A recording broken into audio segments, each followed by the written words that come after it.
So I'm James, and this is Team Éasca. Éasca was a group project in the Universal Design and Innovation module where we were challenged to make public transport more accessible to the masses in general and make it accessible for every single person that we can get on a bus. So this was the first time we had a big group. We actually had 8 people in the group. At the beginning it was very interesting and kind of challenging trying to get all the different characters and all the different personalities to mesh well together. But how we combated that was we kind of broke the team into subgroups, and then we gave all those tasks. So we had guys in charge of the CAD, we had guys in charge of the talking and the lectures, we had people doing loads of things, and then we'd try and meet up once or twice a week to see how the team was in general and to pitch ideas that the subgroups had come up with. As I said, this was something that you had to do presentations for.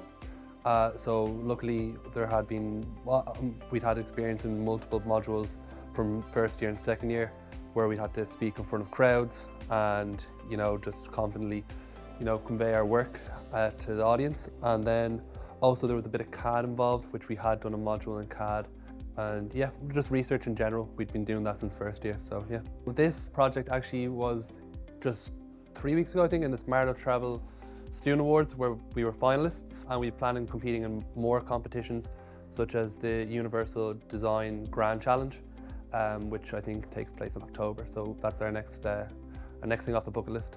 I think our professor, Gareth Bennett, he really lined the module up well, that if you worked hard in it and you put the time into it, it kind of lined you up for these challenges that I said, like the Grand Challenge and the Smarter Travels Award. There wasn't much more you had to do outside the module. You was kind of orientated towards that. So in a sense, yeah, I'm thankful that it was one of those modules where you don't feel like, oh, you're just doing this, it's not going anywhere. You actually got to do some stuff in the real world with it, which was good.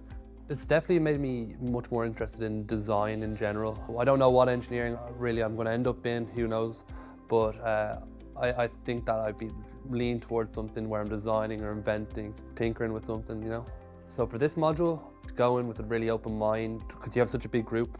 Go in with big ears, listen to everyone's opinions, and you'll actually just learn more just by getting everyone's opinions. You'll learn stuff about random stuff as well, but it will be also a lot to do with the module. Also go in with a bit of a confidence and assurance in yourself, and share your opinions with people, and get across that way. Don't just sit back and just do the work, get yourself across. Then for the course in general, very challenging. It's a fantastic course. I've really enjoyed all my time with it, but it's definitely not for the faint of heart, Definitely, put in a lot of study time, but worth it in the end, I hope.